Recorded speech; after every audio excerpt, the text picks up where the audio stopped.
Tensions persist across the Middle East, despite fragile ceasefire. An Israeli airstrike on the southern Lebanese town of Hanawiya has killed one person and injured another, according to Lebanon's national news agency, NNA. The agency also reported that Israeli forces destroyed residential neighborhoods in Aita al-Shab, while Israeli artillery shelled 3 locations in the Tyre district, further escalating tensions along the Lebanese border. Iran restores banking operations. Meanwhile, Iran is moving toward normalcy in its financial sector. The Bank Coordination Council announced that all bank branches across the country will resume full operations starting Saturday. This includes major headquarters and administrative units in Tehran, according to the state-run IRNA news agency. Pakistan-Israel diplomatic friction.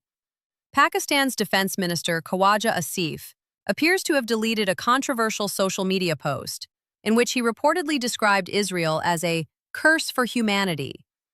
The post was removed following strong backlash from Benjamin Netanyahu's office, which labeled the remark outrageous and unacceptable from a government claiming neutrality.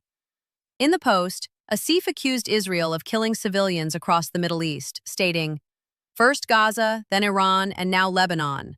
Bloodletting continues unabated." Oil markets face historic disruption despite a fragile ceasefire between Iran and the United States. Experts say it is far too early to predict when global oil and gas prices will return to pre-war levels. Rockford Whites, professor of maritime studies at Tufts University, described the situation as the biggest disruption in the history of global oil markets, warning that no one can accurately forecast a return to stability. Pressure mounts on Netanyahu. Recent polls published in Israeli media indicate growing uncertainty among the public. About 58% of Israelis are skeptical about the ceasefire with Iran and the benefits Israel gained from the conflict. However, 79% support continued military operations against Hezbollah in Lebanon. Netanyahu is facing increasing international pressure to respect the ceasefire, particularly from the United States, Germany, and Canada. With elections approaching, this has placed the Israeli Prime Minister in a politically difficult position. Drone interceptions in Kuwait.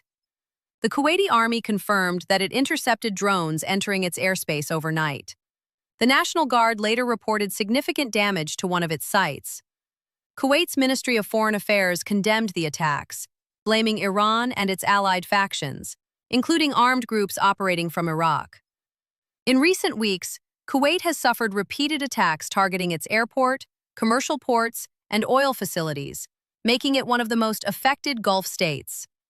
Gulf states call for de-escalation. Across the Gulf region, there is strong consensus that Lebanon should be included in the broader ceasefire framework.